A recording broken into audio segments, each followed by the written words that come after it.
Having seen what is rebalancing and how to do rebalancing, we'll come to a very important question of when to do rebalancing, and the answer is very simple. It doesn't really matter when you do the rebalancing.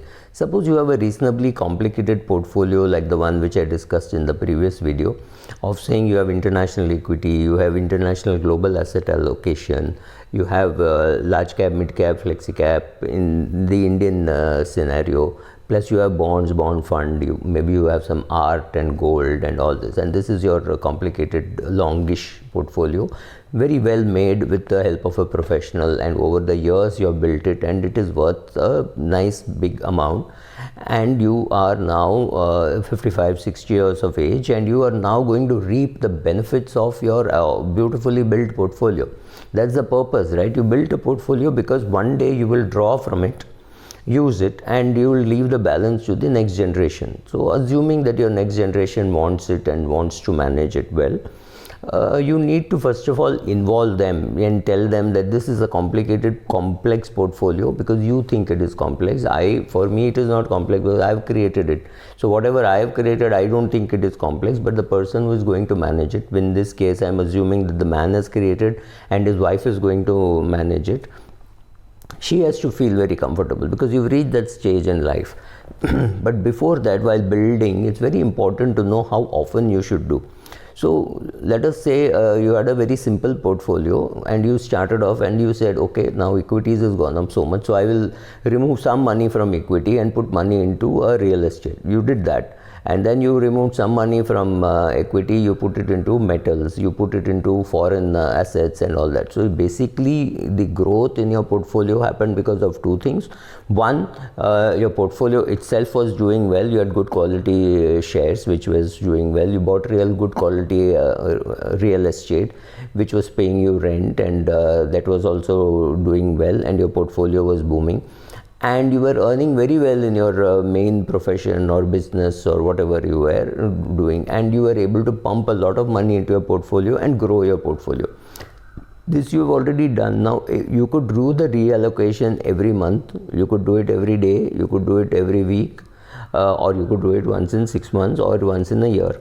Unfortunately in India we do not have enough data to say which is the best, because internationally in American context a lot of data is available saying it doesn't really matter whether you do it on a monthly basis or even you do it on an annual basis or even if you do once in 2 years.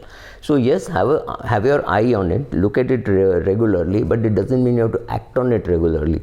So if you want, make it very scientific and say, okay, this is my complicated portfolio which has got 8 elements or 9 elements. This is the rule book by which I will go. I have 30% in domestic Indian large cap. This should not exceed 35. So 30 to 35 is my range. If it is 37, I will sell 2% of my large cap and put it into something else, right? So typically you make these rules and stick to it. Now at some stage you realize, boss, this is troubling me a lot, I don't want to do it. That's also fine. Then you go by gut feel and say, okay, I think equity markets has gone up too much, I think metals have gone up too much, I think the pharma we are overdoing it, I think banking there is more potential. Then you sell some pharma stocks and metal stocks and buy banking. I'm just giving you an example, it's got nothing to do, there is no date on this video, so at some stage this could what I'm saying could look ridiculously stupid, at some stage it would look like a brilliant advice. I'm just giving you an example, right? So also at this stage you've got to involve your wife, asking how much of sophistication she wants into it. So ultimately you could go by a very nice complex calculation and stick to it because you enjoy the process of doing it, right? You have Atul Gawande talking about checklist manifesto. So you have a checklist for your portfolio allocation or rebalancing and you stick to it. That's great. If you want to do it very scientifically, this is very useful when you're managing other people's money and saying these are the rules by which I will live. Therefore, there is a balance advantage fund. But individually, if you're saying little bit of inefficiency is okay, a little bit of lakhs is okay, 10 lakhs lying in my savings bank account doesn't bother me, or 50 lakhs lying in my savings bank account, my wife, my HUF, my children doesn't bother me, because overall I need to be happy with what I'm doing, right?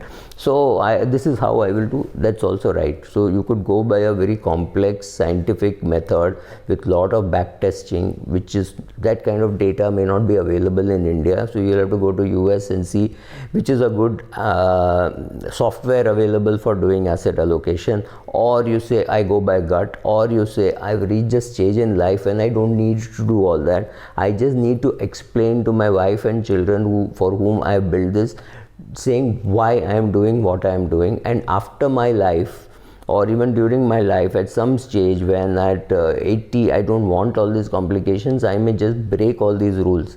But when you're starting to invest, when you're 25, you need to have your rules, because you don't want to lose money and have regret. It is not a big amount of money, because you're still very young, you don't have too much money.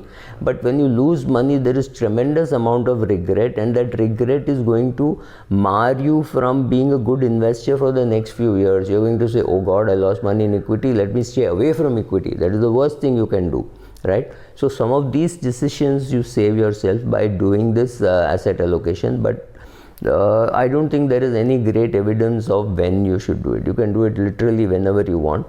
Have a look at your portfolio on a quarterly basis maybe and see the allocation. Do a allocation when some share or some industry just moves and does a very rocking kind of a performance. So you had invested in metals has boomed and like anything, that could be a trigger. Or a date could be a trigger. Say I will rebalance on my birthday, that's also perfectly all right. You have your tolerance limits, go as per your gut, see what your family feels. All this together is when to do rebalancing. Don't bother too much, you will never get it so perfectly. It's like I keep saying, it's like a fund manager has to do it perfectly because he's doing other people's money. You have to do it as well as you can, because you've taken the trouble to create a good asset allocator. You have decided how much to put where, and you've done that. Having done that, what is the point in ignoring just because something has done well? Just because Japan has boomed or China has boomed or Korea has boomed, it doesn't mean all your money should be there, right?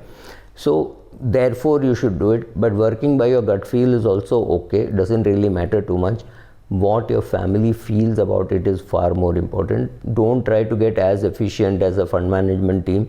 Doesn't matter. They have to answer to somebody. You have to answer to yourself, and you have to make sure that you meet your goals.